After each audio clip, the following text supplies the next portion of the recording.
السلام علیکم ورحمۃ اللہ تعالی وبرکاتہ.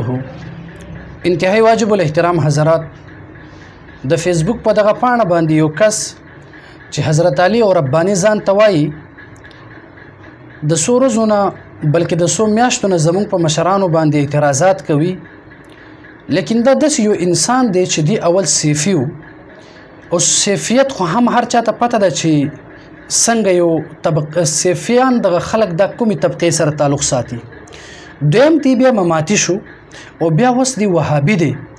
نو دی اصل نه په شک شبهه او یو متردد انسان او دا خو به تاسو ته پته وي چې الحق ابلج والباطل لجلج.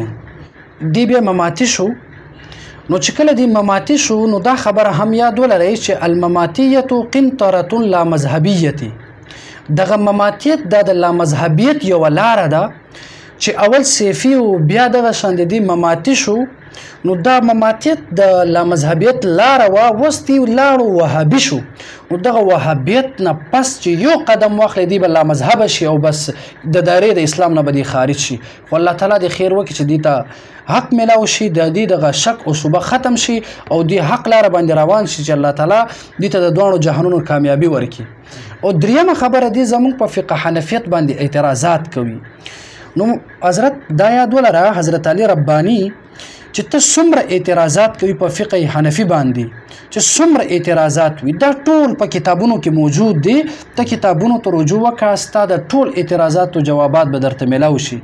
لیکن ته فیسبوک په دغه پاڼه باندې دغه عوام دی هم په ګمراهۍ کې مبتلا کړله او نور عوام هم ګمراه کولو کوشش کوي او دغه عوام خو په دې نه پوهېږي چې کوم څوک په حق دی او څوک باطل دی، بلکې دی خو نفس تقریر پسې ځي او تا سره پته نه لګي چې دومره کذاب او اجهل الجهلای او بالکل احمقي خلک ډیر په اسانه باندې دوکه کوي. نو دغه عوام نور مه دوکه کوه. صرف درته دومره وایو چې ستا څومره اعتراضات وي کتابونو طرف ته رجوع وکړه، تا ته به ستا د اعتراضاتو جوابات به درته میلاو شي. او که ته خامخا دغه عوام ګمراه کولو کوشش کوي او زموږ په فقه حنفیه باندې اعتراضات کوي، نو انشاءالله ستا د هر یو اعتراض درته ښه مضبوط جواب به میلاویږي. او بیا به انشاءالله مونږ ستا چې کوم لامذهبیت دی، ستا چې کوم وهابیت دی چې تاسو خوارجو ته نږدې یئ، نو انشاءالله بیا به تا باندې به هم څو اعتراضات او څو سوالات به وي. که زموږ د اعتراضاتو او د سوالاتو ته جواب وکړي نو اقا روز باندې به زه وهابي کېږم.